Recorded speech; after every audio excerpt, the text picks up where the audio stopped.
सुभद्रा कुमारी चौहान द्वारा लिखी कविता यह कदम का पेड़। यह कदम का पेड़ अगर माँ होता यमुना तीरे, मैं भी उस पर बैठ कन्हैया बनता धीरे धीरे। ले देती यदि मुझे बांसुरी तुम 2 पैसे वाली, किसी तरह नीचे हो जाती यह कदम की डाली। तुम्हें नहीं कुछ कहता पर मैं चुपके चुपके आता, तुम्हें नहीं कुछ कहता पर मैं चुपके चुपके आता। उस नीची डाली से अम्मा ऊंचे पर चढ़ जाता, वहीं बैठ फिर बड़े मजे से मैं बांसुरी बजाता। अम्मा अम्मा कह वंशी के स्वर से तुम्हें बुलाता, अम्मा अम्मा कह वंशी के स्वर से तुम्हें बुलाता। सुन मेरी वंशी को माँ तुम इतनी खुश हो जाती, सुन मेरी वंशी को माँ तुम इतनी खुश हो जाती। मुझे देखने काम छोड़कर तुम बाहर तक आती, तुमको आता देख बांसुरी रख मैं चुप हो जाता।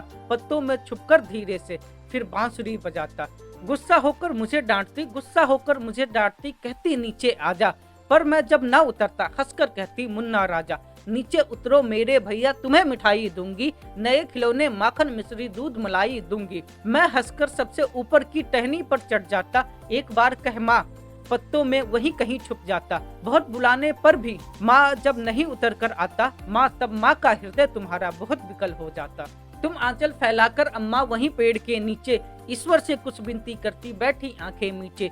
तुम्हें ध्यान में लगा देख मैं धीरे धीरे आता, तुम्हें ध्यान में लगा देख मैं धीरे धीरे आता और तुम्हारे फैले आंचल के नीचे छिप जाता। तुम घबराकर आंख खोलती, तुम घबराकर आंख खोलती पर माँ खुश हो जाती जब अपने मुन्ना राजा को अपनी गोदी में ही पाती। इसी तरह कुछ खेला करते, इसी तरह कुछ खेला करते हम तुम धीरे धीरे। यह कदम का पेड़ अगर माँ होता यमुना तीरे, यह कदम का पेड़ अगर माँ होता यमुना तीरे।